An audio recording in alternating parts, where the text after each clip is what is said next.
Hey there, listeners, it's JD here, and welcome to the 17th episode of A Friendly Conversation.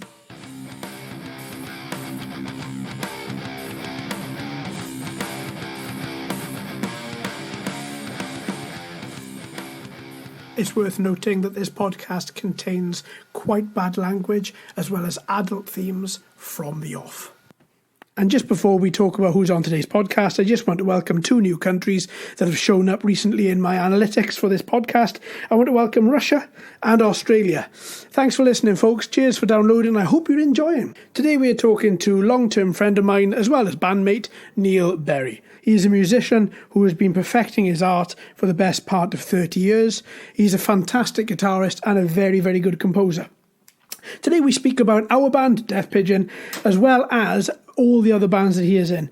And one of his bands has even released an album.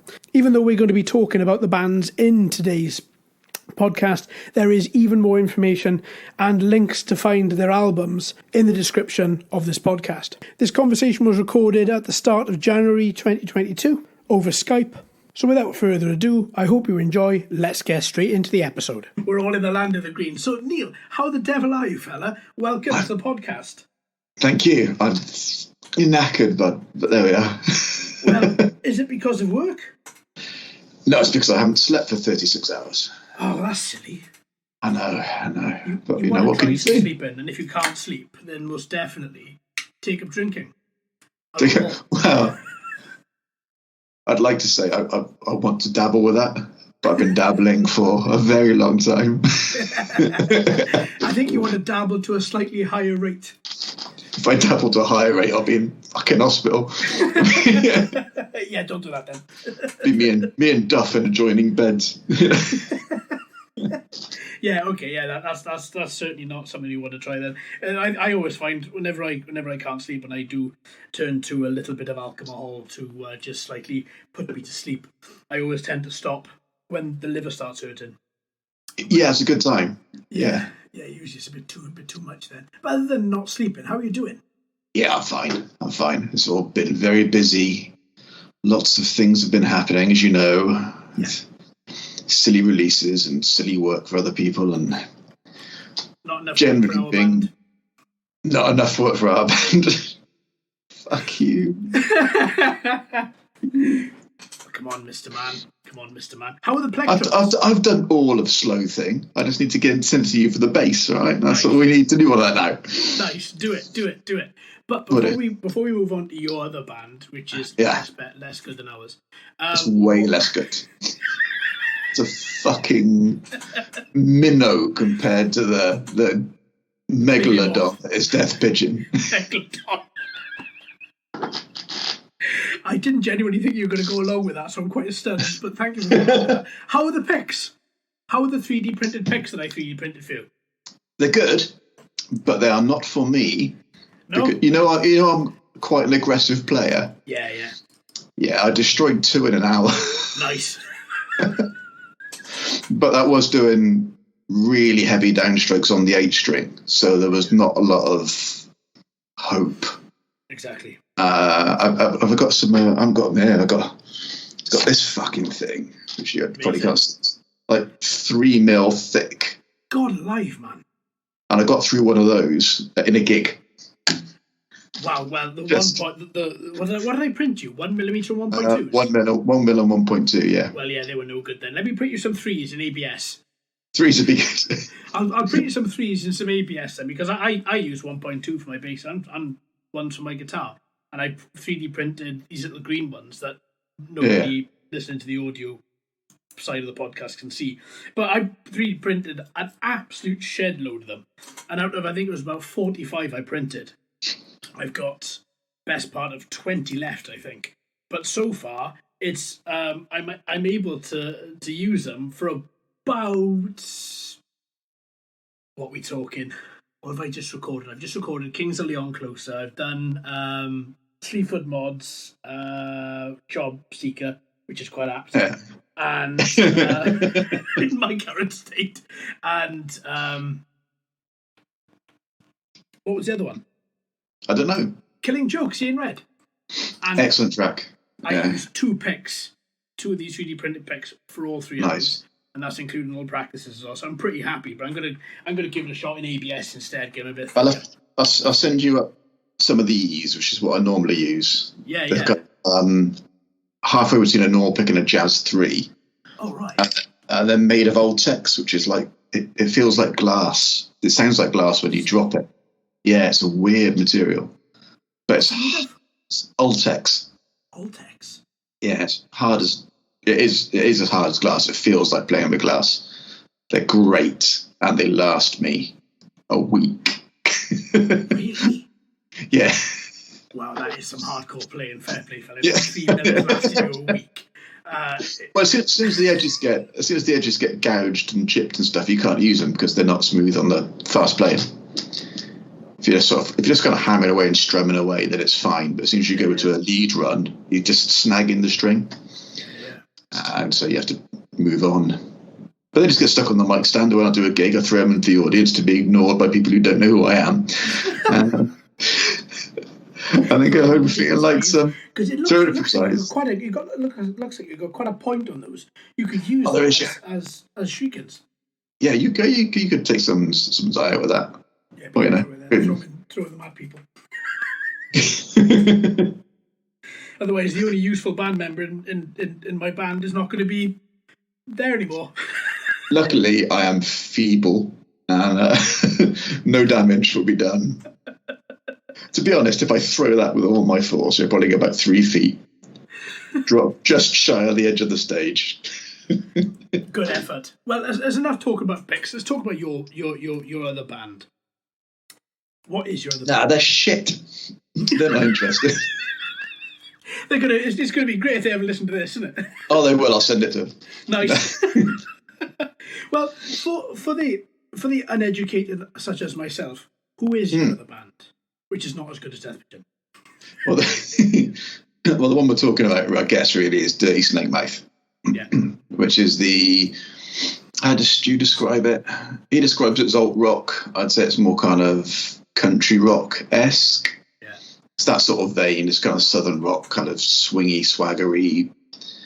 And we got Ian, the vocalist, who sounds basically like Axl Rose in tune. Amazing. It's pretty good, and me with my 35 years of guitar expertise, I'm playing the piano on it.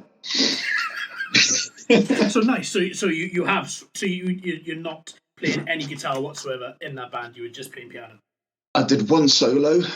I did the 8-string on one track to add some heft to it, and I played acoustic guitar, banjo, and resonator on the last track. Nice. Is that an actual banjo, or is that your multi-skilled? No, that's my actual banjo. My 5-string banjo, which I strung up. Nearly killed myself stringing up. Realised it was all out of tune. Had to move the bridge. Recorded the song, and then put it away. It's I don't know why I own a banjo. I don't know why I own a banjo. I don't know why I own a mandolin, but I own these things. It's a very fun instrument. It's a very, very complicated instrument to play. It's banjo. It's very fun as well, and it's the tone. Yeah. It's like me with bass. It's the tone. It's the sound. Sound is mesmerising if you're playing a banjo properly. Yeah, I don't. But I bet you do. Anyway, let's go back to Dirty Snake Moth for a second. Yes. You've got a single out, haven't you? Got an album out. Came out on New Year's Eve. Amazing. Yeah, Catharsis, because it was all through lockdown, and it was kind of a cathartic experience to get with it. And it was stupidly fast. It was like we did, I think maybe November 2019. We just did some covers together. Just dicked around on the internet and did a cover of what do we do? Rocks by Primal Scream and Wheels by Foo Fighters, which I sang on. Nice. So we did those, and it sort of sat there for a bit, doing not a lot. And I think it was August time. Stu sent me. Well, he'd sent a couple of tracks to Ian to do some vocals on. And then thought, I wonder if Bez could do some piano on this shit. So he sent it to me, and I sent it back with piano and 180-piece orchestra. If you're going to do it, go big. You know what I'm like with that shit. I like to absolutely. throw the instruments at it. Yeah. So sent him back that. And that seemed to work. So it was like, oh, here's some more tracks. And just sort of writing tracks. And I think between August and start of December, we'd written and recorded, mixed and mastered 15 songs. Jesus, that's quick. I mean, it's mainly down to Stu. He was churning them out. And I'm not sure if he was just bored or had a back catalogue or what. Sounds like he was bloody dedicated, to be honest, mate. Yeah, no, he was throwing those tracks out. And they're all decent tracks. There's nothing shit in there. It's all good stuff. So he'd send them to me. I'd spend a couple of hours of an evening doing an orchestral arrangement for it to give Ian something to work to, and then just tweak things over about a week, doing multiple tracks at once and bring these things together. Good reception for the album so far? So far, yeah, seems to be fairly positive, which is nice. I mean, no sales, but This is the 21st century, mate. That's not true. Everybody wants to stream, apparently. Well, apparently, yeah. I think we sold, I think it's 4 CDs, which is all right, for an unknown band on Bandcamp. Yeah, absolutely. This is your first album too, isn't it? Yeah. Yeah. And it's not like we've got a following. We formed it in lockdown, so we haven't got gigs we've been doing. We haven't got any backing behind us. It's just kind of, here's our track. We've been whoring ourselves all over the internet in the meantime. As you should. Yeah. And it's been picked up quite positively in Australia. There's a couple of rock stations playing us in Australia. Oh, amazing! And we were the third most requested track on one station the other week. It was like, yeah. Why aren't you fuckers buying the album if you like it so much? Well, maybe they will. Well, no, they won't. They'll just keep on streaming, or they'll get in touch and say, "Do you want a free? Do you want to give us a free copy?" All that. Yeah. I don't really know. Pay £8. No, we got the EPK done and stuff, so that's been going out to the radio stations. Stu's doing all the marketing on that. So it's been good. It's been nice that people are listening to it, and I'm looking forward to getting the physical ones come through. It should be through in a week or so. That's brilliant. And are you going CDs and vinyl and tape? Are you going back to the retro? People seem to be doing. Oh, we fuck. I mean, the sheer cost of vinyl. Yeah. I mean, unless you've got a following, there's no point. No. There's no point. We've gone up a bit on the CDs. We've got nice digipacks, little folder things, the inserts and all that sort of stuff. It's nice. It's a nice little package.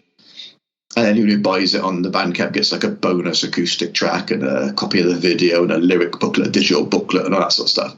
Yeah. So it's a little package. But that cost enough. Yeah. So it's a case of, we'll do a small run now. If they sell and people want them, we'll do another run and fulfill the orders as we need them. But it's going to have to be, sheerly from a management perspective, it's going to have to be a to-order thing. Yeah. It'd be lovely to have a warehouse of 2,000 of them, but... That's a simple way of how you lose money, mate. Yeah, exactly. You're going to pay up all the upfront costs to get everything burned, everything printed, everything nicely labelled and digipacked. And then you're not going to sell them. No. Because that's what Sol's Law says. Sol's Law says is that you're going to end up with a warehouse full of them. I think it's one of those things, if we were out and gigging, then it would have been worth buying. Taking with you for the merch stands or whatever. Exactly. It'd be worth doing 500 or 600 and then just sticking them in the van. And, at the end of a gig where people had 3 or 4 pints and they enjoyed you, they might pick up a CD and you go, brilliant. But when you were like, sorry, Neil, what you might want to consider is are companies like Redbubble. I know I'm not affiliated with them. But you can create your own merch and stuff like that, and they will hold it. And then people will buy it through them. So you haven't got to ship anything, you haven't got to give them anything. They hold everything for you. Yeah, and I've seen them for... I've given them a go before for T-shirts and things, which is great, and that's something to look into. But again, it's one of those things of, do people want it yet? Is the market out there? I suppose you could get one done up and not make any, and then hope somebody buys one. A dirty snake mouth mug, a stew dildo. I don't know. Is that just with the word stew, or is it actually his head? And if it's not his head, why is it not his head? Well, it'd have to be his head, otherwise there'd be nothing to fuck yourself with. Or even, there we are, just a lifelike fist and a forearm. Just a fist and a forearm. That'll do. Have a three-way one. Have my fist, Ian's fist, and Stu's fist. A three-way fuck ram. Oh, God. Fuck ram. Mate, get that trademarked. You're going to have to edit the bejesus out of this, aren't you? No, it'll go up as is. As all the podcasts do. Good. No, I don't take anything out. I did toy with the idea of doing so. And then I thought, no, because the whole point of this podcast is conversation. And as it happens, it's recorded and that's it. Please don't offend. I don't want to offend, but that's just the way that I feel about it. But at the same time, if I start clipping people, then I may as well clip every single minute of every single episode. Because it's either me swearing like a trooper and saying very inappropriate things, or it's guests like you. Yeah. I mean, I have listened to a few of yours, and I've seen there's been some swearing. There's been some swearing. Yeah. I do try to keep it at a minimum. Yeah, and unfortunately, you got me on, and I'm a professional. I make Sean Ryder blush, you know. That's Well, the thing is, now and again, there isn't a need for it, is there? You know, there's a need for it when you're talking about your Stu and Ian's, you know, 3-arm fuck ram, whatever the hell that was. Yeah. But I recommend you get that trademarked, because that's fantastic. And you might even get a sponsor with Pornhub if you get that trademark, mate. No, I'll take the Love Honey tie-in. That'll be fine. Yeah. Oh, why the hell not? Yeah, why the hell not? So is that the only band you're in? Is that the only band you're doing apart from the Great Death Pigeon? No, obviously not. The other one that you may be aware of, well, you're definitely aware of, is Aventail, which is the pagan metal, folk metal band. Yeah. Not much to share on that at the moment. We're doing the EP right now. We're going into rehearsals next week, ready for festival season, all being well. COVID allowing, you know, that sort of crap. What festivals are you hoping to achieve if COVID allows you? Well, definitely booked into the Auckland festivals in Leeds. So there'll be the spring one, and there's I think the winter one's confirmed. I don't know. And I know Alex is talking to a few others around Europe. So we just have to wait and see what comes from it, really. Yeah. But it depends if we're allowed to travel. You know. Yeah, of course. We booked a massive rehearsal for this weekend to try and get up to speed for festival season. Yeah. And we have COVID losses already, so people are dropping out of it. Really? And it happens at the moment, doesn't it? Everyone's got it. Yeah. So what do you do? There's nothing much you can do, is there? You can make plans tentatively, and hopefully they'll come off. If they don't come off, then you've just got to rearrange. It's as simple as that, really, isn't it? Yeah, that's it, really. So we'll push that. See where that goes. Hopefully get the EP out, and then hopefully people will like that. That's a bigger band, though. I mean, there's 7 of us at the moment, so it's a fair, sizable unit to get together at the best of times. Yeah, that's good. Have you got an album out, or is this your first EP that you're doing? This will be the debut, yeah. Debut EP. Well, give me the links to all the bands that you talk about that you're in today, including the Mighty Death Pigeon. I can provide that link. And let's be honest, that's the main one. Oh, mate, I'm so chuffed to hear you say that. Of course, it's the main one. You know, of course, got countless albums out, doing some proper time. I mean, the problem is the sheer size of it is intimidating. It's something you can't control. It is now in control of us. That's it's just as it is, mate. You know, it is. I mean, it's like a wooden horse full of death being wheeled into our lives. It's a slightly painted wooden horse. Yeah, I think it's sort of a Bowie, sort of Ziggy Stardust eye, possibly. And then we kind of ran out of budget. As I sit here in my millionaire bunker, I have to agree with you. You know, it's you can't stop it. No, it's at some point it's going to hit the immovable force that is Metal Hammer magazine and just tear them a new arsehole. Mate, next time I've had a little bit too much to drink, I might even get in touch with Metal Hammer and say to them, "Have you heard about Death Pigeon? We're great. Look, we've done this one song, and it's not even ours." Man, that's what we need to sort out. We need to just write something of our own. Something horrific. Something pure evil. Yeah, I got a lot of ideas from COVID. A lot of things for the last 12 months. Yeah, man. I'd say let's write an epic about your COVID experience, but 9 months of it was lying in bed, wasn't it? 8.5. Cheeky. Well, I've got an episode of the podcast, episode 3, called "My Long COVID Struggle," which you could just put music to. I could do that, can I? It's a 26-minute song. You can make like a Bathory aria. We could just make an aria out of it. I'm sure I could split it into 3 parts. It'll just be the hour song music from Radio 2, won't it?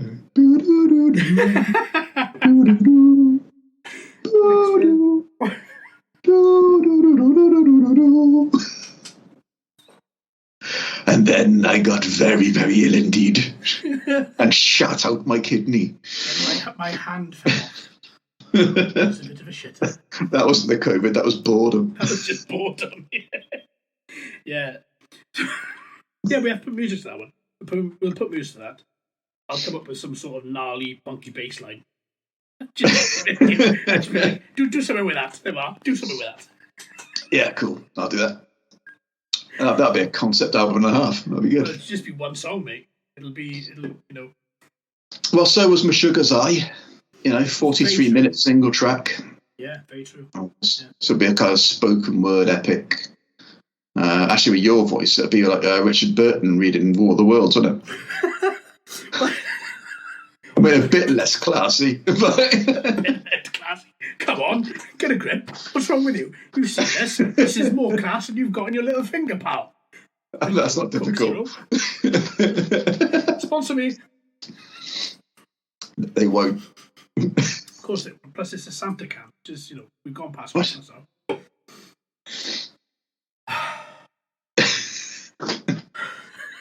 You've successfully managed to knock me out in 34 minutes. Is that a record? Normally I keep my composure and try at least to act semi-professional. Semi. And today that's just gone. So you've mentioned your 2 bands. Yeah. Any more bands which aren't the Great Death Pigeon? No. No. No. Not currently. I expect there will be. And there's always my own stuff that I sit and record and noodle with. And, I can't keep still. Yeah. But I'm trying to spend more of my time doing the production side now, as you know. It's my new love. Is that something you enjoy more than playing? I don't know. I've sort of forgotten what it's like to play because it's been 2 years. I can't remember if it was fun or not. Yeah. Is that you just talked about playing live? Yeah. Obviously, I love playing. Of course, otherwise I'm recording stuff all the time. Yeah.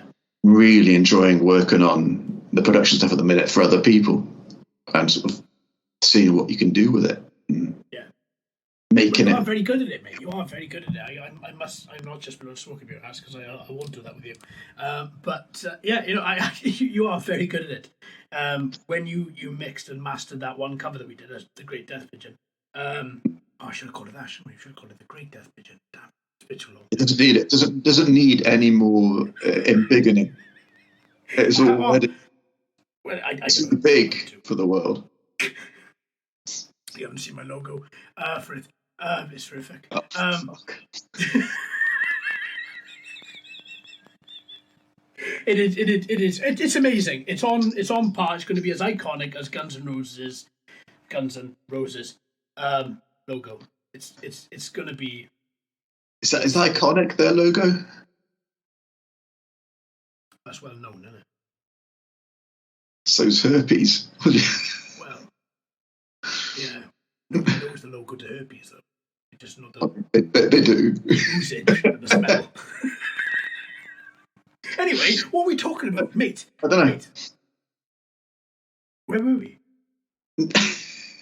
This is the only time you have completely fucked me up.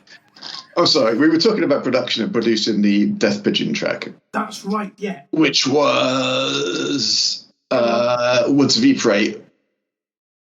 I can't remember the name of the fucking song. But I know Glenn Fricker, Finality, that's right. Yeah. But I think that's one of the ones Glenn Fricker produced originally, wasn't it? It was. The guy off the internet.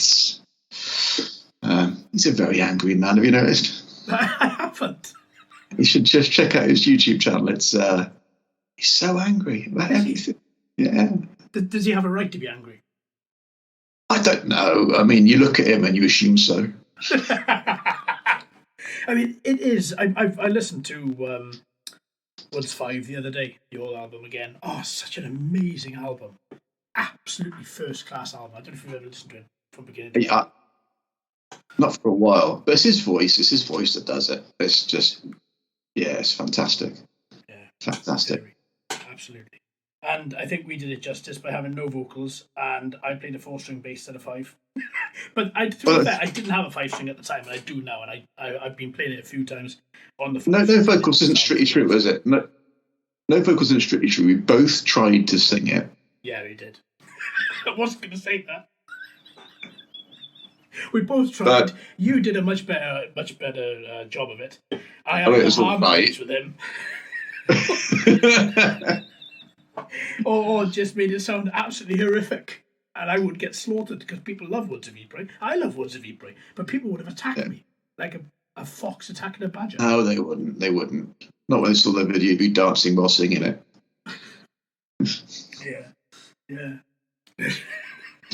With my lungs dancing and singing, you've got to chat. You've got to. Oh God, I can't even sing sentences together now. We both know that was before you got COVID. It was, and it was when I was very thin. Not like now, when I'm due Steve Marshmallow Man. But it's a fantastic album. It's a great song, Finality. I love that song. It's a brilliant song. But I think we need to do slightly more with Death Pigeon Neil. Anyway, moving on. Yes. So, have you got any gigs? You said you haven't gigged for 2 years. Have you got any gigs lined up? Apart from obviously with Avontil, you've got a couple of festivals coming. Have you got anything with Snake Mouth, Deep Snake Mouth? Nothing at all at the moment. Nothing at all. No, we were going to do an album launch party, but COVID. Everything went COVID again. Yeah, it's very considerate, isn't it? It's very selfish, COVID. Well, it is what it is, but it's gonna carry on because we're led by idiots. That's a good name for a band. Led by idiots. Yeah. Pretty much be every band I've been in, I think. But is that just because you've been in it, or pretty much. Yeah. I wouldn't want to openly tar anyone else with the brush that I am laden with. I was going to ask what type of brush it is, but I only know what type of pencils. Pencils are like 4B, HB. I don't know what sort of type of brushes there are. So it doesn't really matter what type of brush. It's just a big brush covered in tar and shit. Never good. Never. So music aside then, Neil, what have you been up to in your personal life? How was COVID? How has the last 2 years treated you? Like absolute garbage. I'm glad we're off that subject. Yeah.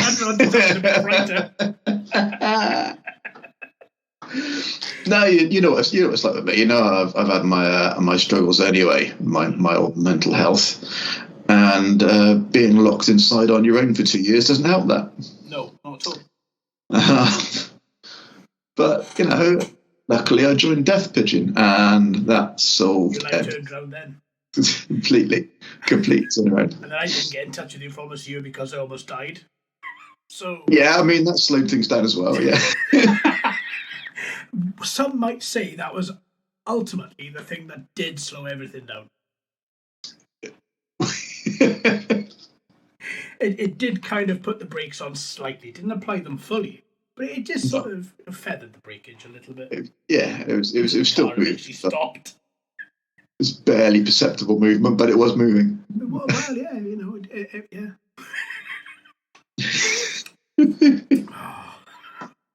No, we've got to sort this out. We've got to sort this out. As soon as you've got a bit of time, send over what you've got. I'll record whatever I've done, and then we can have this argument next year. Not argument, this discussion next year. We still haven't got an album. can't believe how fast finality went. We were like, I want to do a cover. You said, yeah, fine. And I went, how about this? You went, whatever. And then it was done. Well, no, I know exactly what it was. Is we did finality, and then we spent a lot of time trying to work out the concept and the plan, the scope for a new album, and I was putting tracks together that I'd been writing, and you were reviewing those and seeing how we could use them, expand it further. Right, yeah. And we spent a lot of time doing that. Yes. And decided, no, let's just step back a bit and get ourselves in the zone, knowing we can record and do this, knowing we can do what we want to achieve. So we're doing another cover. And then both our worlds turned to shit for 10 months. Yeah, a little bit. Yeah, there's every possibility that did happen. But it's okay, because brighter days are ahead, mate. Brighter days are ahead. I genuinely thought I was going to die in 2021, but I made it to 2022, so clearly everything's going to be fine now. So I'll give it another 12 months. And if you're not done then But at least we have fun. At least we have fun with it, We will do something this year. If we only get like a 3-track single out, a 3-track EP out, I'll be happy with that. Yeah, I'll be happy with that, to be honest with you. 3-track something original out. Something original up on the YouTube channel. Something that isn't you dancing in your pants, because no one wants to see it. Mate, the figures would say otherwise. People want to see me dancing in my pants, or at least they come to the channel. Last I looked, 1 million people started streaming it. Most of them made it 1.5 seconds. So. Well, it's fine, right? It's absolutely fine. Jesus Christ. Yes.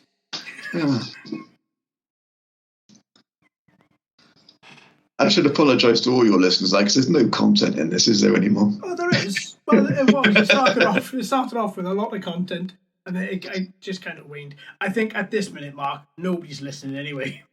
Oh, fair enough. I'd be very shocked. That's why I was very shocked when you said you listened to all of an episode. I don't know what the retention is on my podcast. I don't see that.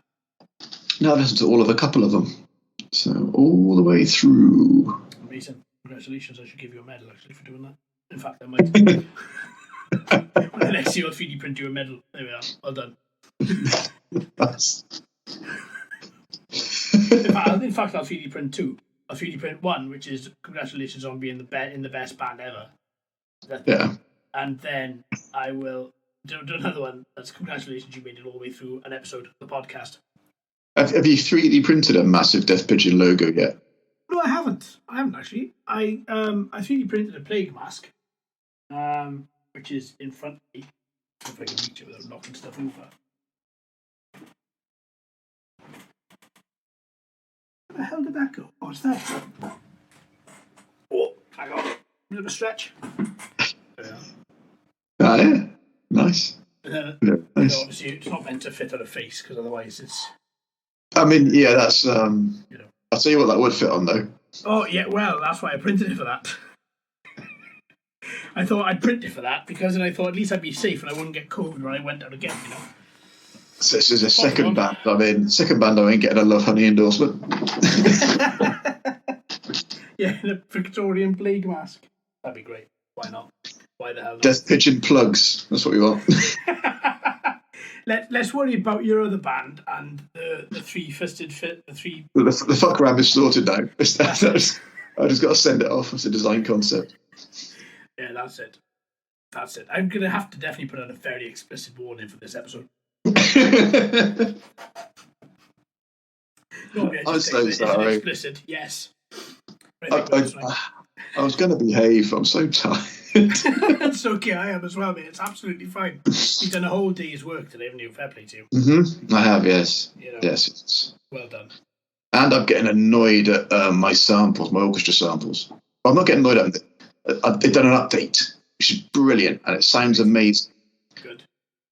Clicked update. You had to get rid of all the old samples and download them again. 1.4 terabytes, coming down at 5 megasecond. Oh my god. It's been going 96 hours so far. You're going to be 80 before that completes. It's nearly there. it's nearly there. I've turned it off tonight so we can do this. Oh, thank you. So sorry that you've now gone back in the queue. Oh, no. It keeps what it's done. It's fine. It's fine. But you know, it's worth it because, as you know, they are phenomenally good. Yeah. And I tried some of the new strings from the new sets, and they're even better. Yeah. I don't understand how they're better, but they're better. How so? Is it just the quality, or is it?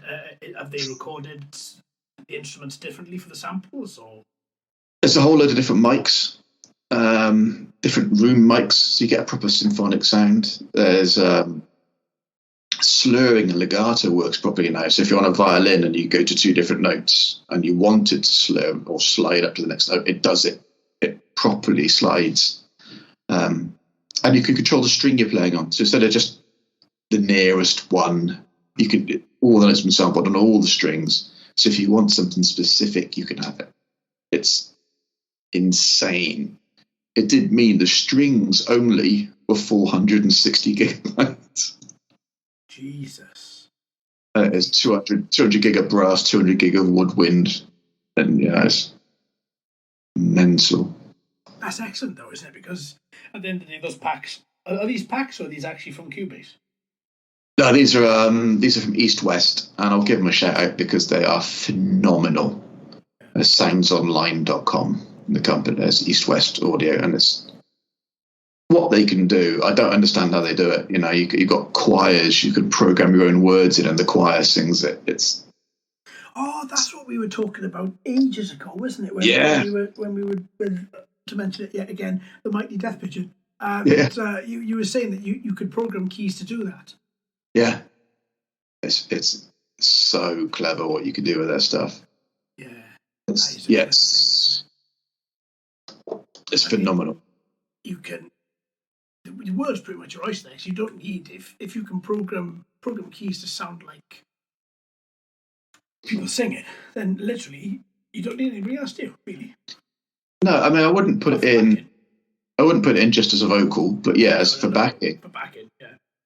If you want to do something massive and go, well, I've got access to a 72-piece classical choir, you know, with tenors or the whole male and female voice range. I haven't got access to that. So short of doing what I did on one of my covers and doing all the parts myself. That was brilliant, though. You laid that exceptionally well. Yeah, but it took me about a fortnight. Yeah. That's unnecessary shit.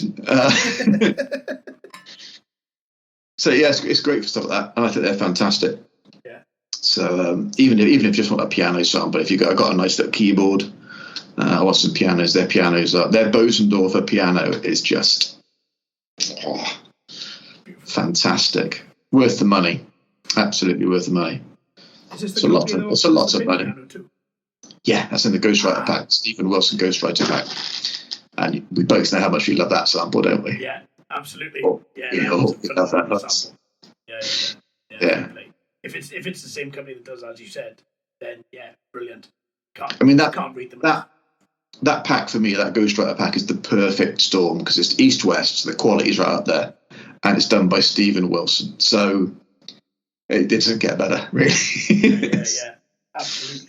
And at least if they keep on updating, if they keep on making that many changes to the point that when you listen to the old release versus the new, you think to yourself, shit, that's changed so much. It's just worth investing. Yeah.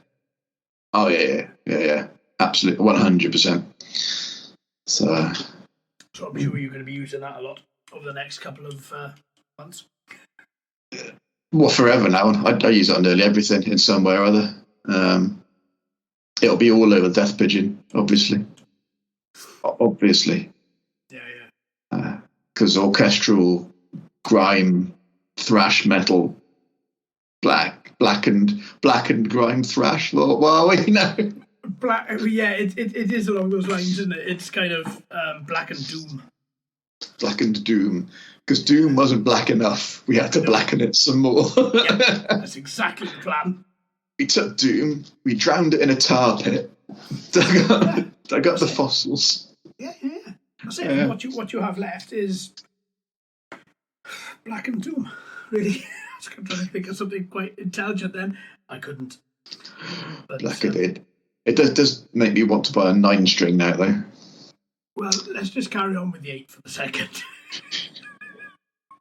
Something tells me that possibly a 6 would be fine. But I mean, at least the 8 is a baritone 8, so we can still do what the 9 would do. It's fine. Technically, I can't use the 8, though, because I've only got a 5-string, and your 8 will be lower than my 5. No, it won't. It's lower than a 4. Ah, right, okay, as long as it's on the but not lower than a 5. I mean, you'll only have like 2 notes. Oh, right. But, as I keep telling people, that's not the point. They serve different purposes. They make different sounds. So even if they're the same note, it's a different timbre. Timbre? Timbre? What's the word? Timbre. I'm not sure how you pronounce it. Timbre. For the third time. Timbre. Fourth. Timbre? Timbre. But is it? timbre? It is timbre. Or is that just a lumberjack with a lisp? Well, it probably is a lumberjack because words can have more than one meaning. It's probably both.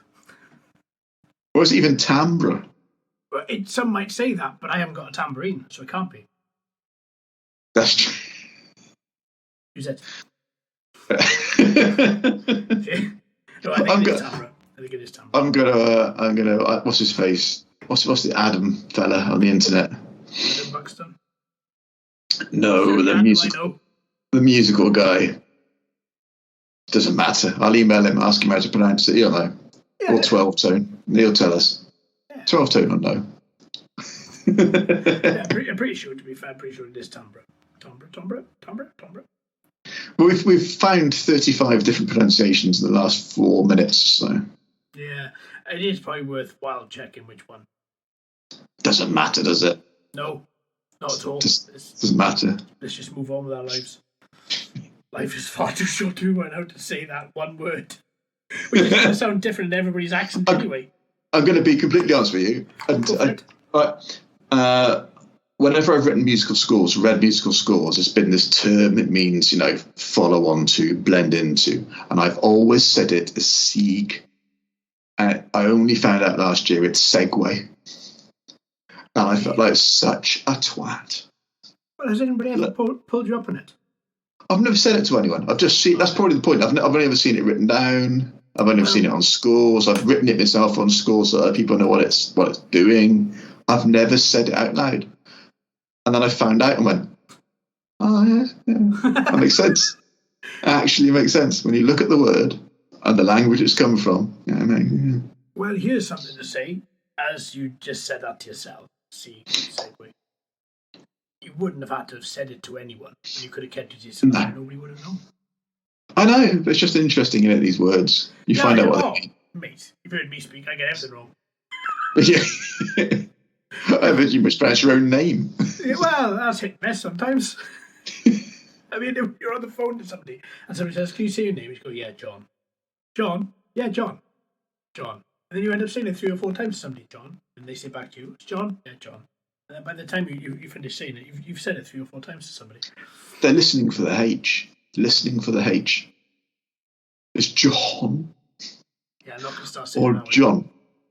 John. It's an easy way to that. Is it the John that equals Jonathan? No, then it's got a H in it.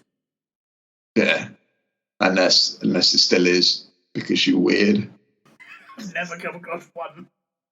It's probably an Irish way of spelling it. They put 300 letters into Rory. Really? Yeah, I can't remember. What's the Irish spelling of Rory? I'm going to look it up. I've got the internet. Yeah, clever you. Spelling of... I've got a load. There we are. Ruadhri. What's that meant to be? Rory. From one Celt to another Celt, and to all the Irish Celts. That's not just about Rory. No disrespect to any of you lovely people. I got a lot of love for the Irish. That's not just about Rory. No disrespect. I mean, it could be, and that just the English don't pronounce it properly. Oh, it could be equivalent of Rodri. The English didn't pronounce it properly. They don't pronounce it properly. When it comes to Scottish, Welsh, or Irish, I would just guess that was it, Greg. There we are. I'll do. I mean, that could be worse. Could be the Americans, couldn't it? You had to. Christ. My biggest fan base, mate. We're doing.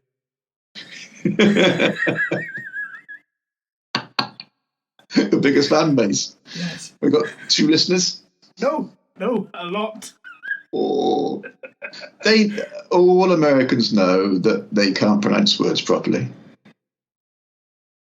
This is not the thoughts and impressions of JD. This is all. See, I even got that wrong. I know what I wanted to say, and I got the wrong words. These are not the thoughts. It's not my way of thinking, lads. Blame Neil. You know I don't mean it. I don't mean it. I just don't understand how they get those sounds from those letters. Do you know what I found out the other day, actually? I found out why Americans say herb. Because it's French, and the H is silent. Yeah. Same as hotel. H is silent in hotel as well. Is it? That's why it's an hotel. It's not a hotel, it's an hotel. Oh, well, Christ, I've been spelling that wrong. An herb. But I found it fascinating. I never knew. I always wondered why. Why herb, not herb. Yeah, it's from the French. They do that one. They do that one properly. Yeah. It's aluminium is the main problem. Oh, now, right. Come on now, lads. Let's not have a fight about this now. It's aluminium, not aluminum. Yeah. There's an extra I in there. There is an extra I. And you have to pronounce it more to the point. Yeah. But to be fair, there's a lot the English have done wrong as well, or British rather, considering me and you are neither English. Yeah, that's true. As much as I may sound it. Yeah. Well, no, today you sounded more Welsh than what I've ever heard you sound. I come in and out of it. I mean, you bring my natural accent out of me to some ridiculous degree. Well, people normally say that about me, but it normally doesn't mean accent. They normally talk about accent when they say it. But I'll take it. Yeah, I don't know what it is. I think I just spend time with you, and it's just like I'm back in Newport again. And then this diatribe. When Mum came up for Christmas, she topped up my accent. I was like, oh, Christ. I'm trying to get rid of it for bloody years. And this is going to be weird to listen back to. People are going to listen to this, and I'll start off English, and then I'll get very, very Welsh, and then I'll go English again. I get a bit more Welsh again as we descend into insanity and confusion. Yes. But that's good, though. There's nothing wrong with a good bit of insanity and confusion. I mean, you say you've got your Americans are your biggest audience. I guarantee none of them can fucking understand you or me. Well, they see these voices go, what is this weird man? What's this language he's speaking? On all of my YouTube channels and my podcast, they are my biggest audience. Well, that just means you make nice pictures. They can't understand a word you're saying. Or maybe they got the subtitles on, I don't know. Well, I'm gonna hope that they can. But when you have English people who can't understand what I say, there's a strong likelihood that nobody else can understand what I say from around the world, no matter where they are. Yeah. I'll never forget when I just moved to Bristol. I was living in the hostel down on the harbourfront, and I was living there for 3 months. And I was new to Bristol. I had a very strong. My accent was a lot stronger then than it is now. I've managed to lose quite a lot of it, thank God. And the reason I say thank God is because no fucker understood me. It was the most infuriating thing. I would talk to people who are British people, and me being a British person would talk to fellow British people, and they would squint at me and go, "What? Can you say it again? Can you say it slower?" And I'm like, "Oh God." Really? Yeah, but I mean that's not down to your Welshness. I mean, you're Swansea. No, but you're Swansea, aren't you? A bit more West Wales. Yeah. But I mean, it's not just that. Yeah, that's a particularly strong Welsh accent for a South Wales accent. It is. But it's the same if you go into the middle of Gloucester or the middle of Somerset. The accents get so strong, most people can't understand. I mean, there was a cooking show the other night in Cornwall, and they're interviewing somebody. They put subtitles up for the bloke from Cornwall. So it's not designed for the international market. It's like, no, we're not going to understand him. Let's just put some subtitles up. There's a lot of truth to that. Hot fuzz. A lot of people think it's just taking the piss out of Southwesterners, but genuinely, you come across that. You come across accents that thick. That's not even that southwest, is it? That's near Gloucester. It's Wales. It's Wales, is it? Yeah. Hot fuzz. Oh, yeah, okay, a bit further south. But it's quite posh south, isn't it? Oh, Wells. Yeah, very posh. Yeah. Yeah. Yeah. Of course it is. I mean, they use all their consonants when they speak. Well, I can't even spell that word, mate. I'm kind of level with you. You know, I know it's got a C in it, it's got an O in it, and that's it. And I can sort of say it. Consonant. No, there's no that's consonant. Consonant. Maybe the O is a U. No, it's Consonant. not. No, it's not. It's people who say constant that get on me. It's not constant. Constant. Constant. You get that a lot in 8 out of 10 Cats Does Countdown. You do, You yeah. get that a lot where people say, can I have a consonant? But I mean, you let go because they're the comedians, aren't they? Oh, of course they are. You don't see it on proper Countdown. I We'll stand for it. I haven't watched proper content Countdown, and especially I won't watch another. Proper what? I was genuinely Careful. slip of the tongue. That was the. Oh, I'm the swearer. Yeah. Oh, yeah, I know. But it's not the same. It's not the same without Whiteley, frankly. Oh, Master Whiteley. God bless him. Arse. Yeah. It was very good. But now Anne Robinson's taken over. You've got no chance of me watching it. No. That does mean Ramesh is doing what is it, Weakest Link now, isn't he? That is brilliant with him doing it. I don't know if you've watched it. Yeah, I have watched a couple, yeah. Yeah, really good. It probably helps it's celebrities, and most of them are quite thick, so it's funny. Did you see the one over Christmas where the question was, what did... oh, God, what was the question? It was something really, really basic. It was... I can't remember now for the life of me. Hannah would be able to remember because she was howling laughing. It was something like, what fell on top of Isaac Newton?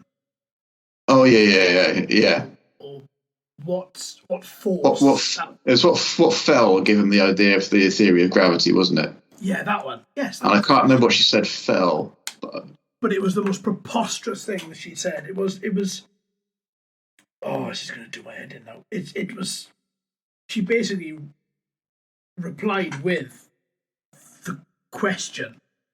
So what I'm trying to say is, what was the force that caused the fruit to fall onto Isaac Newton's head? And I think she replied to something like apple. Yeah. But it was, you could see her train of thought, but clearly all wrong. But there are also things like, what's the highest score in darts? And he said 150.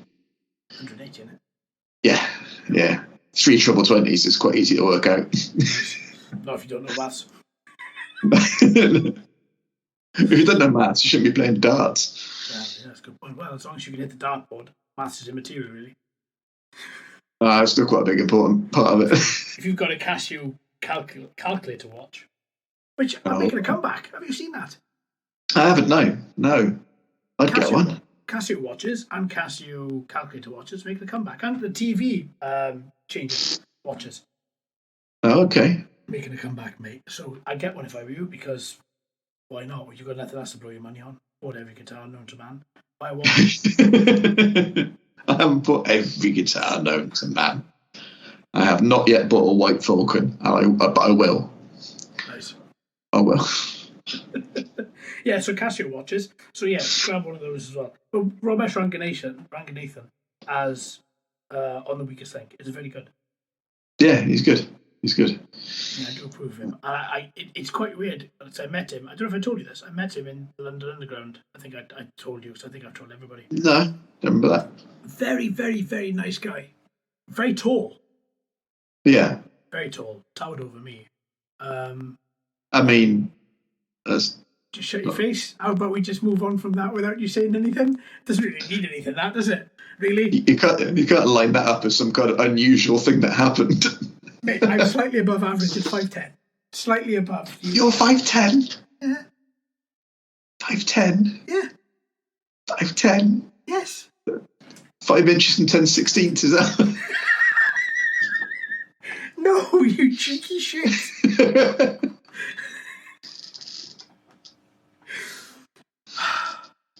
Mate, what are we going to do with you?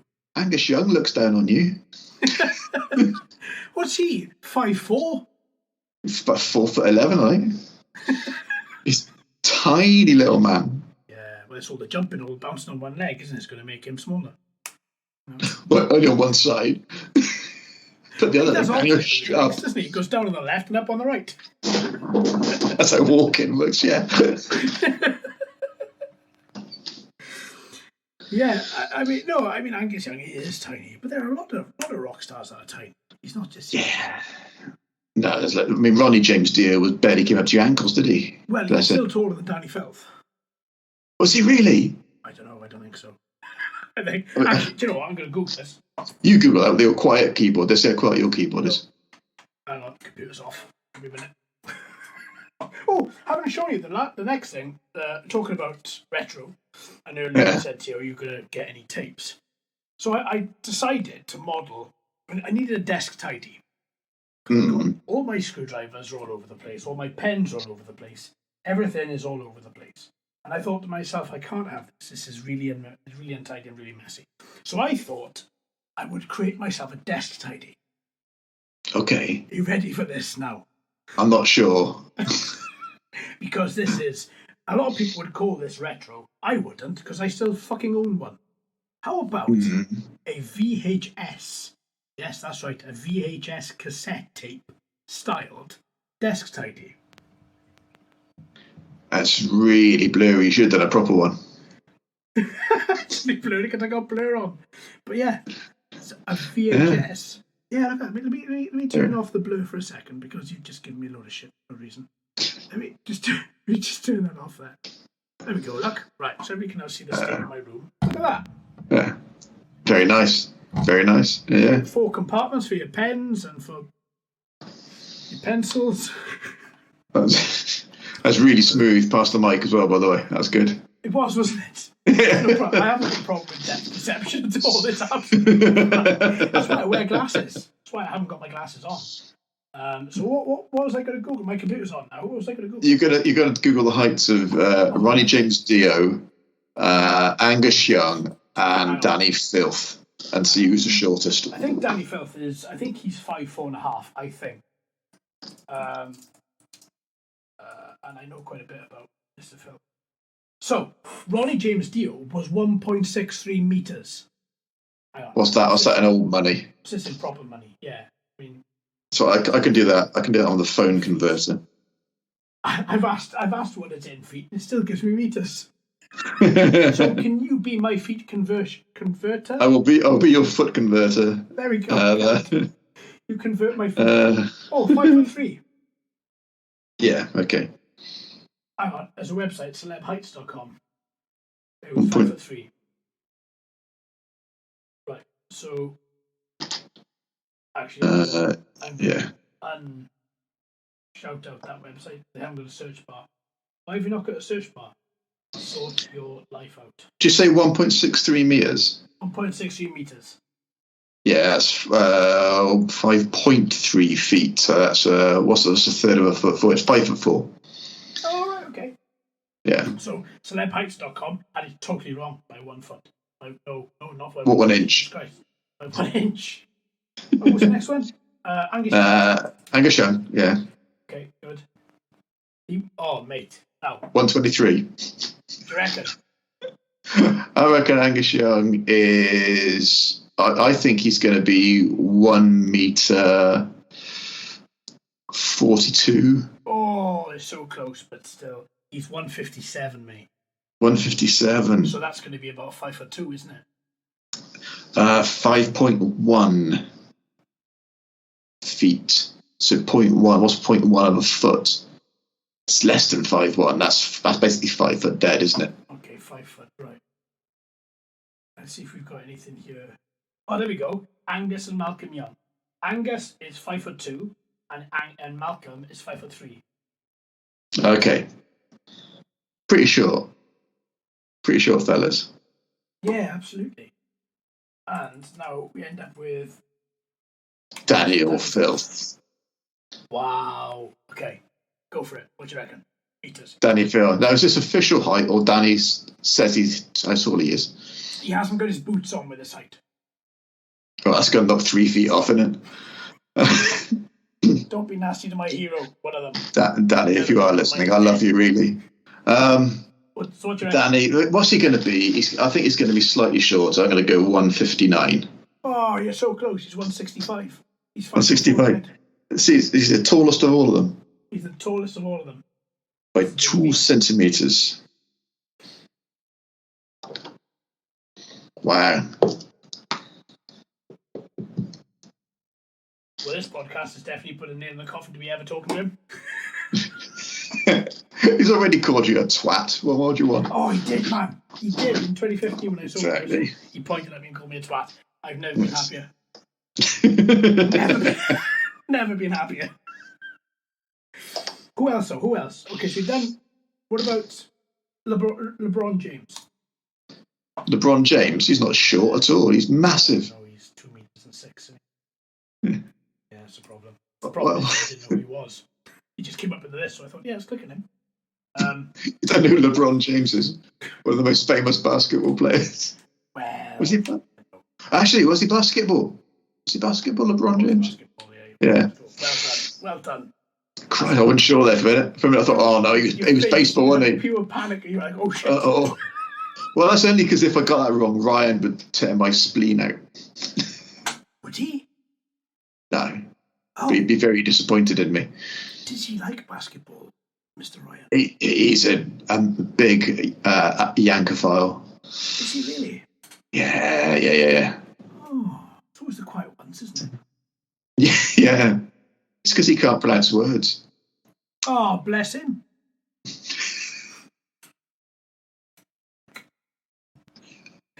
All right.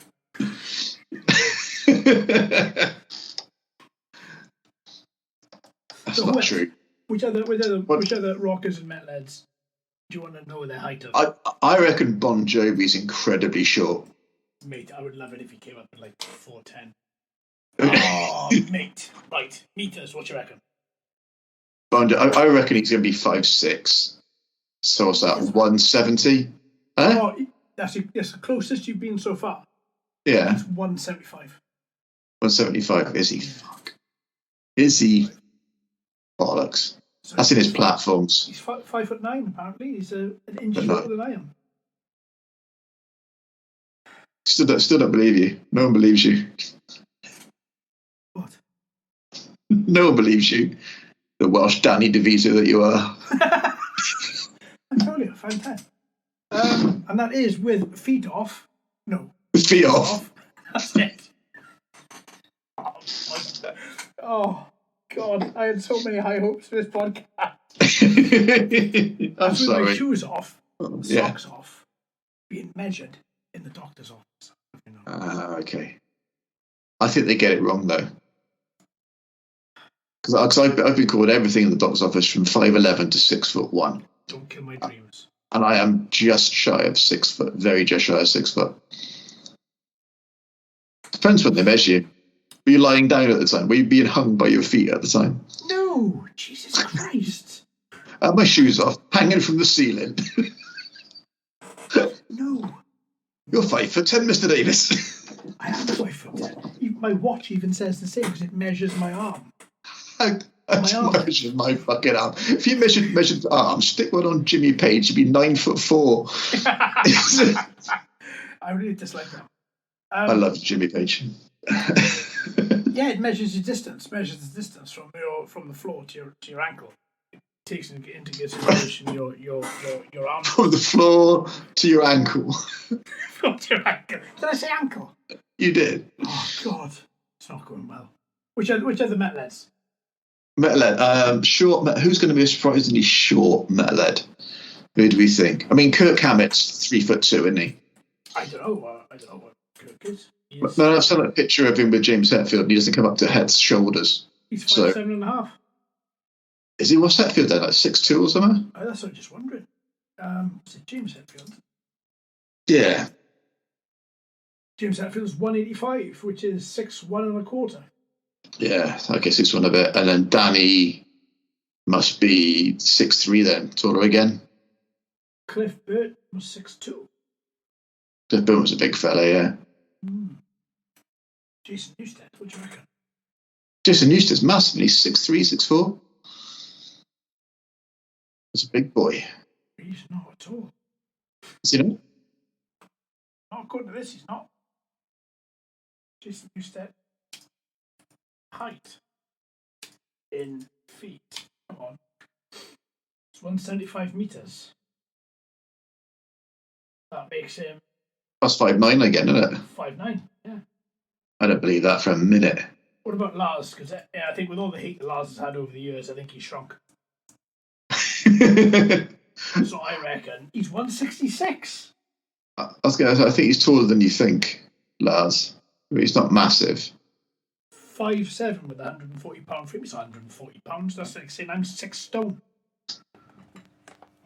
What's 100?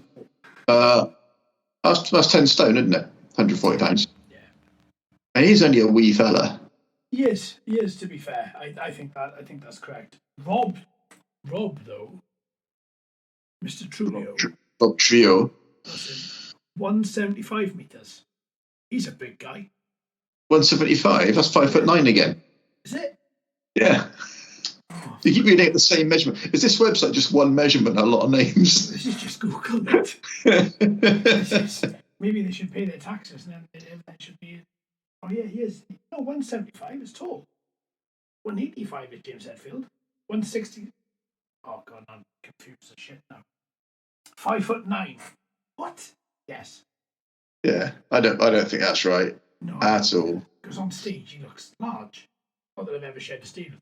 I mean, he's probably 5'9" while doing the crab walk. You know. Yeah, good point. Do you reckon he's tall then? Yeah, I think he is. I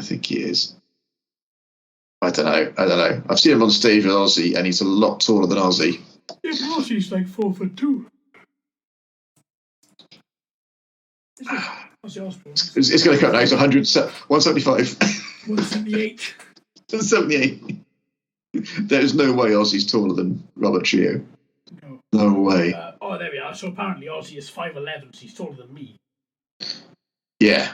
Everyone's taller than you. No, Jesus Christ. They're not.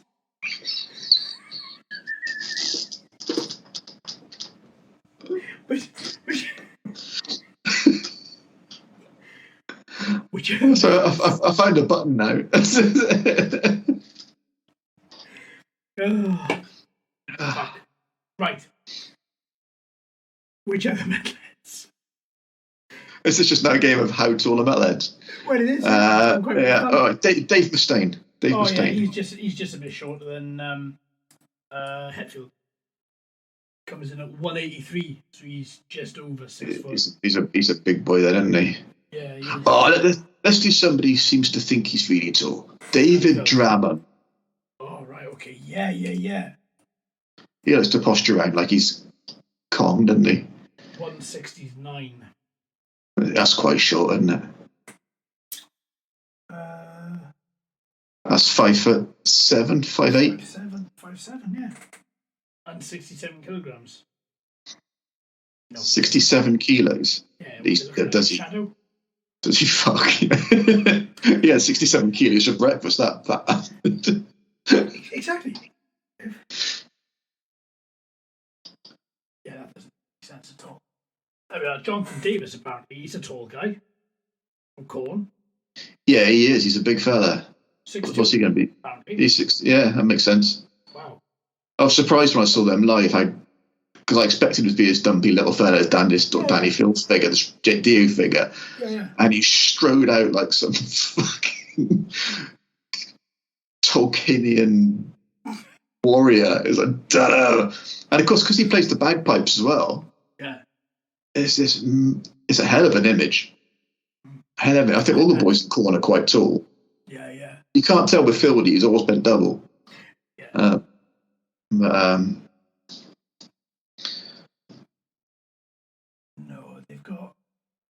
No, I can't find the others. Chester Bennington, R.I.P. How tall was he? 178.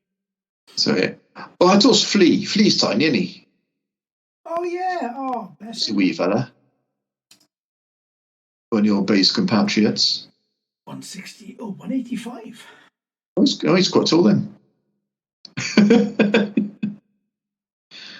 Same as Will Ferrell. I always thought, hang on, I should have dug a bit taller. it's because he absolutely hates it, Red Hot Chili Peppers, and all I do is just absolutely troll him. Who is the Chili Peppers? Doug, my mate Doug. All right. Absolutely can't stand him. So I always ask him questions about the Chili Peppers. I always thought Kiedis was 5'7". Guys, this is a thing. That's most. Chili Peppers are one of those bands that I like certain eras of. Yeah. I liked all the Hiloslovak era. I liked the first time John Frusciante was with them. And I even quite like the one album Dave Navarro did with them. But I didn't like the sort of stadium bland rock they started doing when they came back. Well, I got into them I didn't like Blood Sugar Sex Magic because everybody else liked it. I didn't like that. It's too funky for me. Then don't go earlier, because everything earlier was even funkier. Yeah, I've heard it.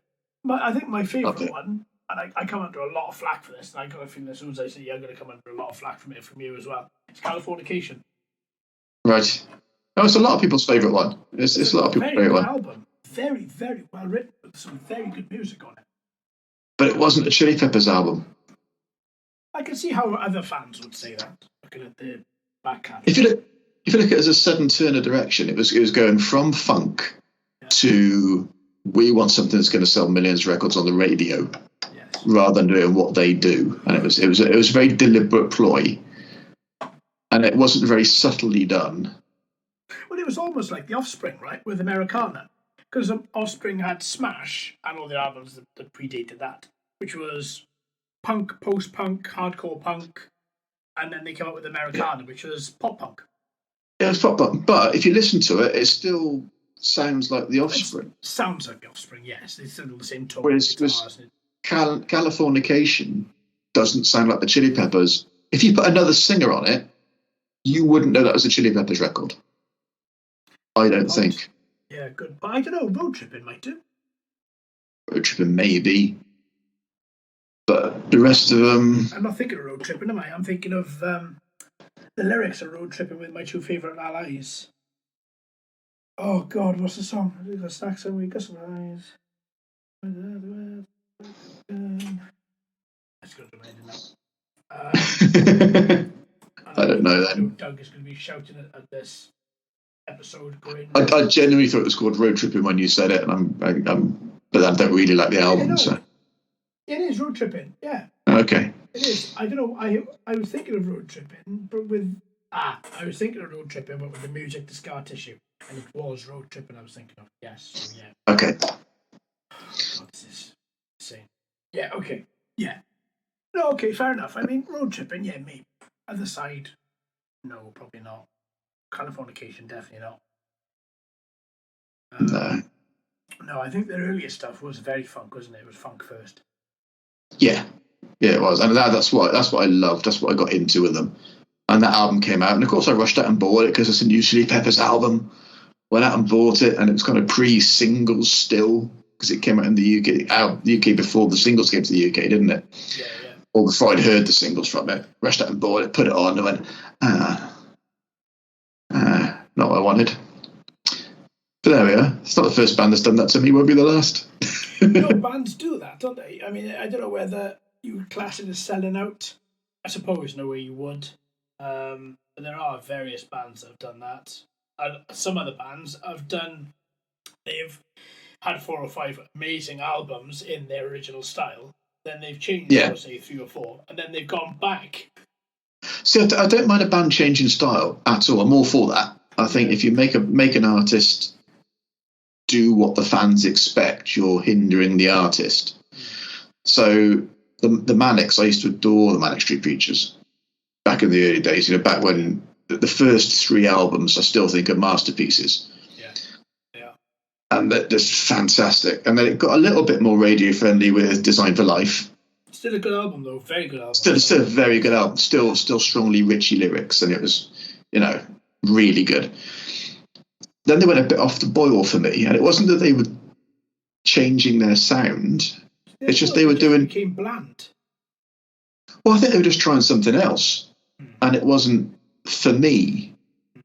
But then the last two albums, they've come back again. And it's the last, most recent one is really peculiar. Some of it sounds quite out of tune, quite forced, quite pushed, but it sort of works. It's that kind of fragile sound that the sort of Gold Against the Soul stuff had, but a bit less polished on the production. It's good. So bands can grow and develop, but I don't like it when they do the Nickelback effect of good album, platinum album of shit. Yeah. But it is. It's all to make money. It is. It's all monetary value. And I think to be fair, I mean, you understand this more than I do. I mean, I've only played a couple of gigs in my life ever, but you've played hundreds. It must get very, very. I can understand how it might get boring to play for a band who is, say, 10 years old. I would say 10 years they've been going 5 albums. They played those 5 albums repeatedly, 8 months of the year, every single year. Couple of months off, they come up with a new album. They've still got to play the old stuff. The crowds still want the old stuff because the crowds will still see the old stuff of the band. So I can understand why bands would change. Yes, I just don't understand how some of them change so much. I think probably the same as what you were saying, actually. I don't understand. Like, say, with Offspring, to me, that was a massive flip. But then you could say the same of Slipknot from Slipknot in Iowa to Volume 3. How different that was. But that didn't feel like a stylistic suicide. That felt like this is what we're doing now. I think they went at it differently, though, don't you think? They still embodied Slipknot. Well, I think all the bands do, if they're doing it genuinely, they still sound like them. It's just you may not like the current era of them, which I think was the Mannix thing for me. They still sounded like them. It just wasn't what I liked anymore. And I can't think of anyone else. It's a bit of your taste changing as well. Of course it is. Yeah. And, it's expecting two people to have exactly the same taste development over a 30-year period. The fact that I like the music James Dean Bradfield was writing when I was 21 and he was 23, if we both had exactly the same taste in what we liked, 47 and 49, that'd be weird. Yeah. That'd be weird, especially because you haven't grown up together. You're completely different people. Just at that brief moment, your tastes aligned. Yeah. And I think it's really crappy when people go on the internet and slag off artists, go, you've sold out, you've done this shit, you've made some pop record, you've made some, how dare you do country, whatever. It's like, no, let the artist do what they want to do. They're the artist. You are the audience. If you don't like it, don't buy it. Buy it. Don't listen to it. Don't stream it. But I guarantee you'll still go to the gig because you want to hear the old songs. Oh, yeah, you will. Yeah. Which the bands should still play because, if they don't, they're ungrateful. Yeah, the old songs made the band. I've had this argument with a few people that, people say, I can't perform if I haven't got the right stage volume, or I can't do this, I can't do that. It's like, what? Suck it up, because you're there doing a job. The gig isn't for your enjoyment. The gig is for the audience's enjoyment. So if you can't suck it up and put in everything you've got for the people who paid to see you, don't deserve to be up there. Yeah. In my humble opinion. I've seen in the past, which have the band never seen, well, a few of them, I've only ever seen probably 2, which I thought didn't want to be playing. But they still put on a great gig. Yeah. But you could tell they either argued for they all came on stage, or there was something wrong. Because on stage they had no charisma. There was no sort of that band sort of togetherness. Well, look at the last gig we went to together. Right? Yes. My favorite band in the world, and I will defend them to the end of the earth. And they put on a fantastic show, didn't they? The Old Sisters, a fantastic show. Ben's absolutely wailing on his guitar. Yeah. Avalanche pumping away in the background with his sophisticated beats. But and I think Eldritch gave it everything he could. Absolutely. But he was still wandering off in the middle of a song having a smoke back of the stage. Yeah. It don't matter. I love that. I don't care. As long as when he's on stage, he's doing He's there. what I... And to be honest, if Eldritch was on stage and was actively engaged with the audience and looked exciting, that would feel wrong. It would have been, wouldn't it? Yeah. That would have been, who are you? Who have you? What have you done with Andrew? But the gig was phenomenal. The gig was it's brilliant. They're great every time. I say I've seen them every tour for the last. When did I first see them? 1994. And I've seen every tour since bar one. One I walked out on because he had vocal laryngitis, and I didn't know, but it was just awful. It was just bad. I thought, oh, he's lost it. I'm not going to another Sisters gig. And the next year came round, I went to it, he was brilliant again. So, okay. And I missed the one this year, last year. I was just supposed to go in September. And there was a mess up with the tickets. I didn't get the tickets till 2 hours before the show, and it's in London. Yeah, you can't. So I'd already cancelled the hotel at that point and cancelled the train, and I can't get there now. Yeah. Even if I drive there, I'm going to miss the show. So, but that's the first one I've missed in is that 28 years? Yeah, fair play. Yeah. I think I got a shirt from all of them, all the tours. I live in Sisters of Mercy and I destroy T-shirts, and that's about it. It was a good gig though when we went to. It was the day after, wasn't it? We all went back into work, and that's when I was told by my manager to go home because we were locking down. Yeah, day before we were sent home to work from home for the next 2 years. Yeah. Last big thing we did. Yeah, Sisters of Mercy. A good way to go out, though, isn't it? Well, that's a good send. Absolutely, mate. 2,000 people singing Dominion at the top of their voices and they're going home. Fucking amazing. Lockdown happens the very next day. It's the most goth thing to ever happen, ever. It's one of my favourite tour shirts, I think, that one, because I wear it now, and on the back are all these dates that never happened. It's like Bristol is show 2 and none of the rest happened. Didn't what happen in Europe? Or did they cancel everyone? I think they cancelled all from there on. Oh, yeah. Oh, God.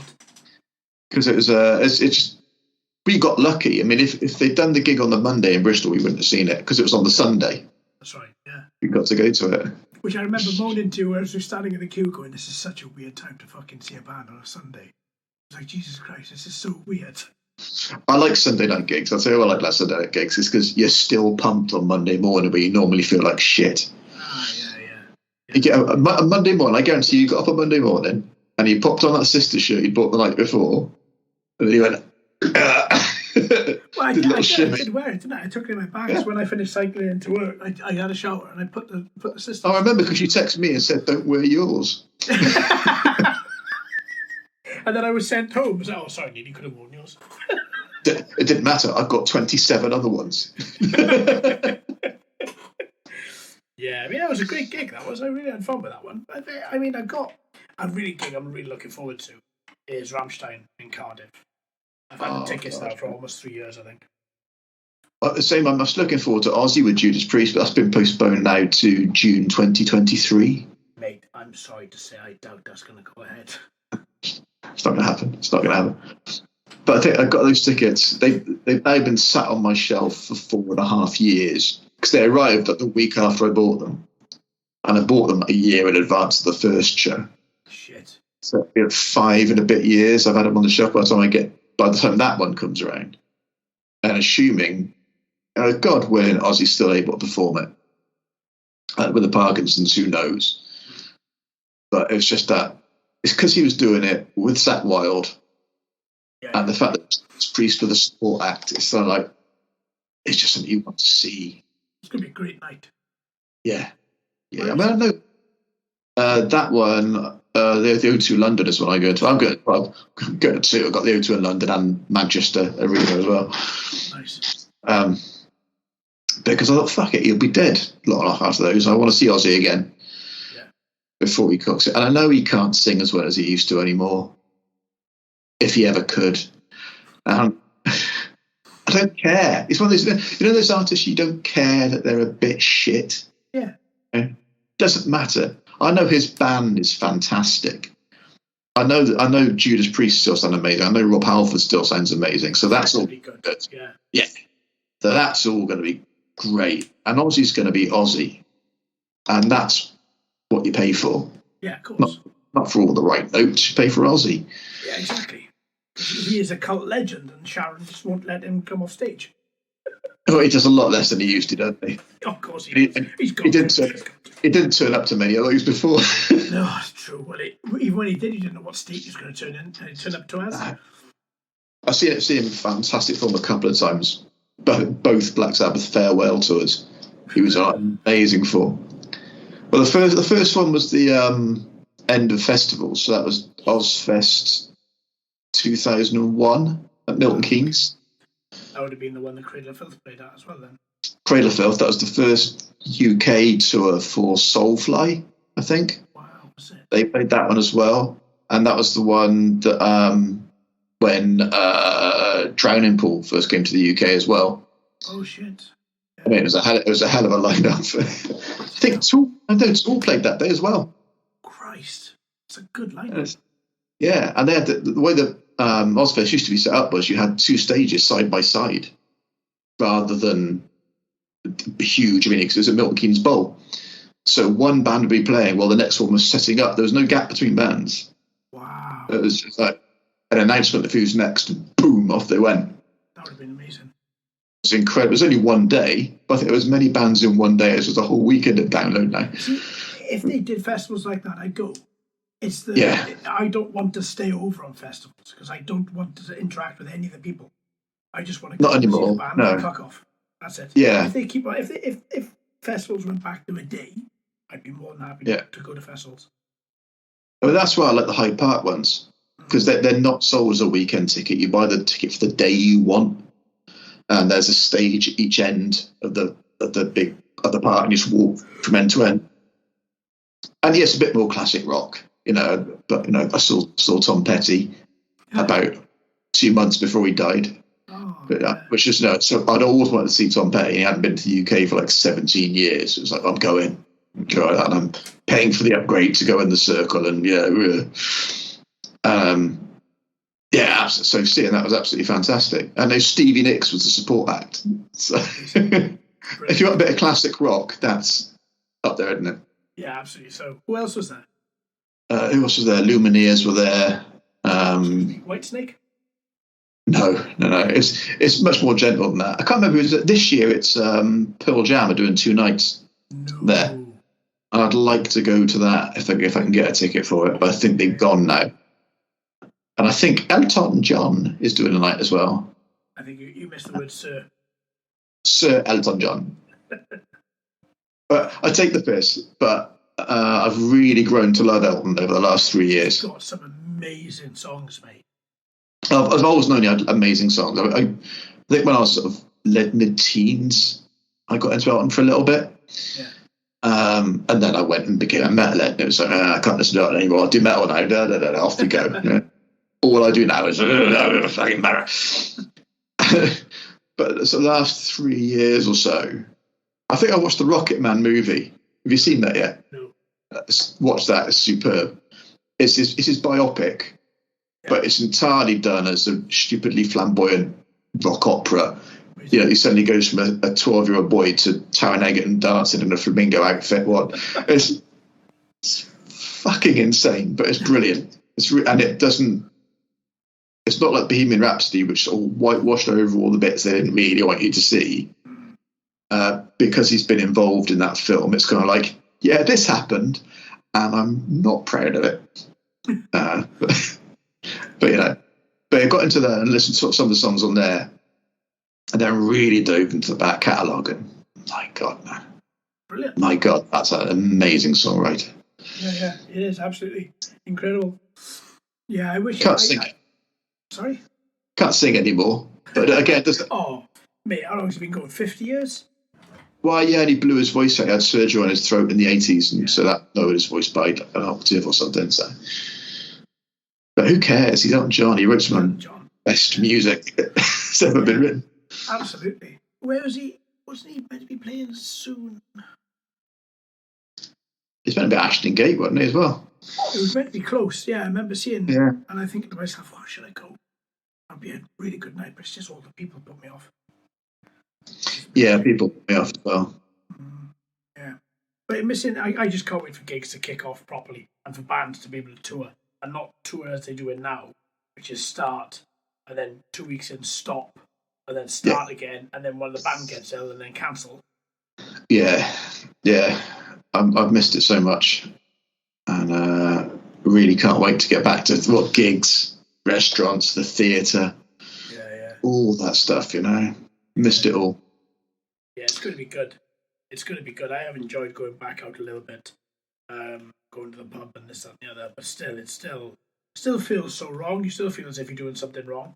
I still do anyway. Yeah, and I've done a couple of gigs. I went to the Thekla and saw a gig. That was good. But I mean, most people there were being sensible and wearing masks, and it was a fairly restrained show. Yeah.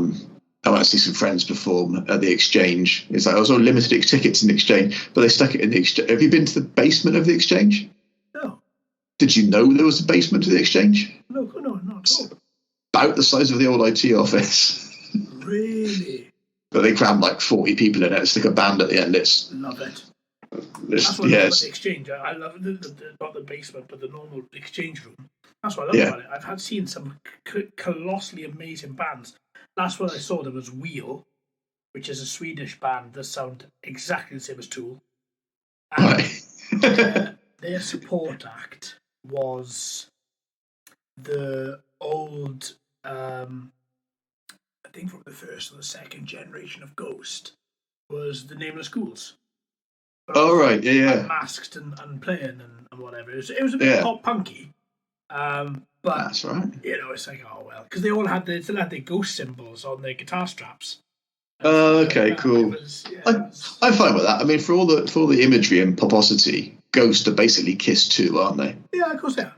And I'm fine with that because Gene Simmons isn't in it. No, exactly. Yeah, you're right.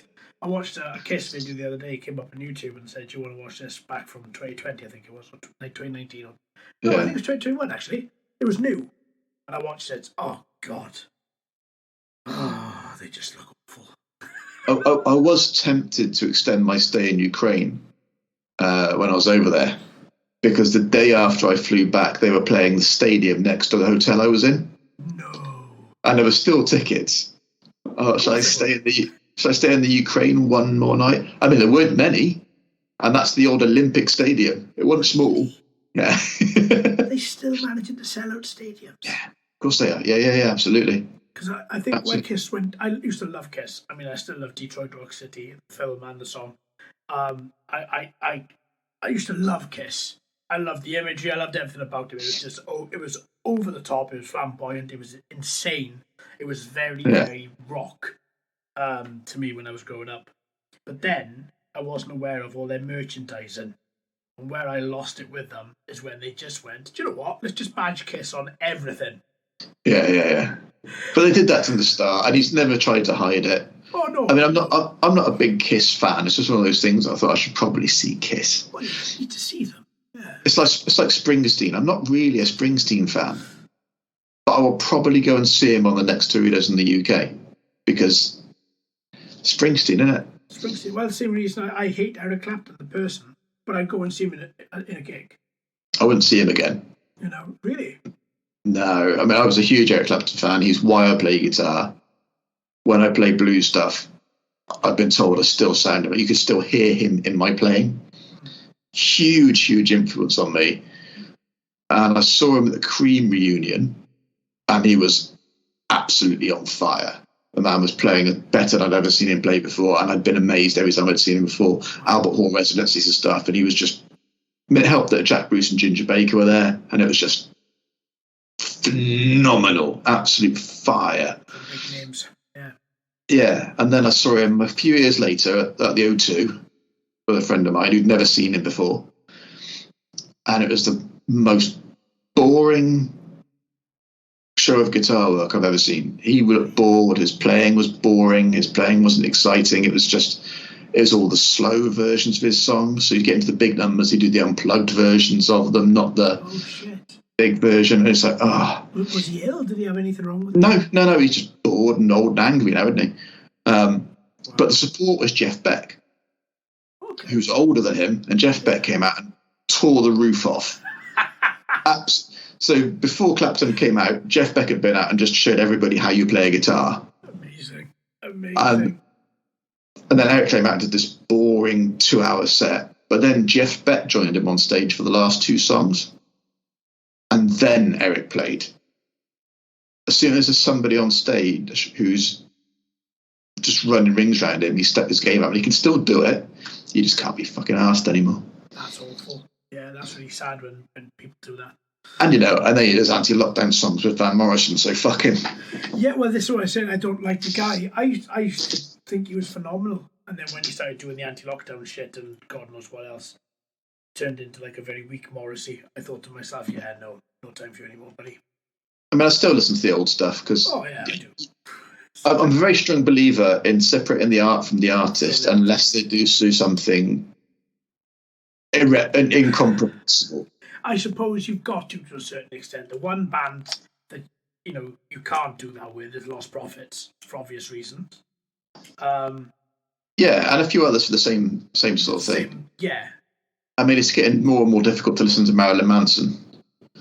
Do you know what? I still, even though it seems like the world doesn't, I still believe in innocent until proven guilty. And yeah, I mean, I want to, but there are so many sort of corroborating stories from other artists I admire and trust. Yeah.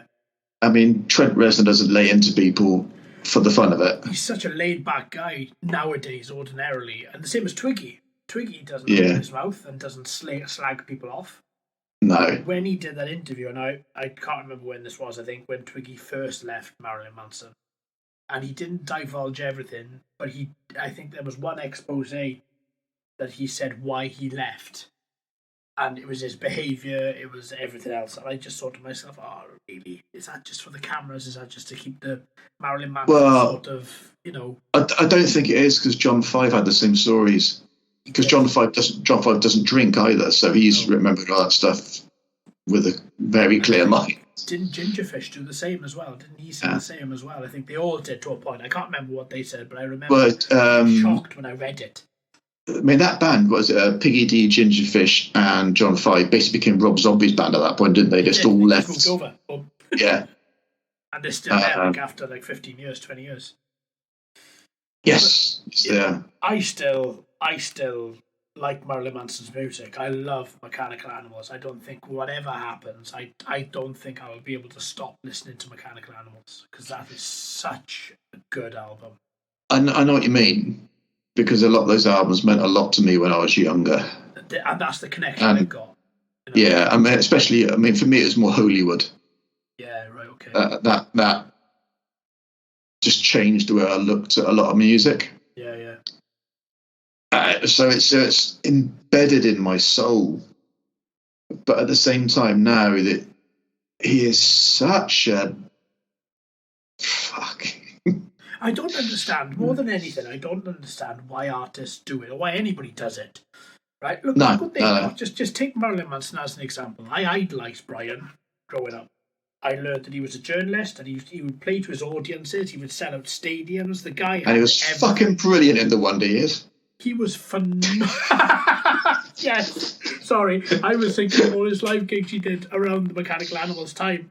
But yeah, he was, and Sons of Anarchy as well. Yeah, he wasn't in the Wonder Years. That's just a dodgy internet rumour. I've never seen it. But yeah, so where was I going? Yeah, that's right. So I was a massive fan of Marilyn Manson. Even the blues stuff he did, or the more bluesy stuff he did a few years back, the name of the album. Again, more Mechanical Animals-esque. Loved it. Yeah. But he had everything at his fingertips. He had the wealth. He had anything that he wanted. He had the ability to play music to millions of people. He had the ability to talk to millions of people through his albums. And he did. And how is this the same person that when the Columbine massacre happened, he was the only person with his full makeup on that gave, out of all the politicians and all the people that were being interviewed, he was the only person that gave a proper answer as to Yeah. what would you say to the kids of Columbine? And he turned around and said, I wouldn't talk to them. I'd listen to what they have to say. Yeah. How is this the same man? Yeah. It's heartbreaking. Genuinely heartbreaking. It's a separation thing, isn't it? There's a publicly perceived image, and I think he genuinely meant what he was saying about Columbine and all that sort of stuff about the kids. Yeah. But as soon as you're in a relationship with him, it's Brian, and it's done Brian's way, or you get the shit kicked out of you. Yeah. And that's not good. Not at all. That's just fucking... Again, you hear these stories, don't you? I mean, I didn't hear any bad. I didn't read anything bad. I heard, obviously, what Twiggy and stuff had said about him, but I thought to myself, I must admit, I was very naive. I thought to myself, they're keeping the mystique of Marilyn Manson. Mm. That's what I thought, because he used to do some horrific stuff on stage, but he wasn't getting arrested for it. He wasn't getting sued for it. So I thought somewhere there would have to be somewhere where, somebody in his team would have to ring up the local law or whatever and say, this is what's going to happen tonight. Do you know what I mean? Yeah, but on stage, he was nowhere near as bad as, Iggy in his heyday, or Gigi Allen, for sake, God, nowhere near as bad as no. But off stage, Iggy Pop is the sweetest man you could ever want to meet, apparently. Yeah.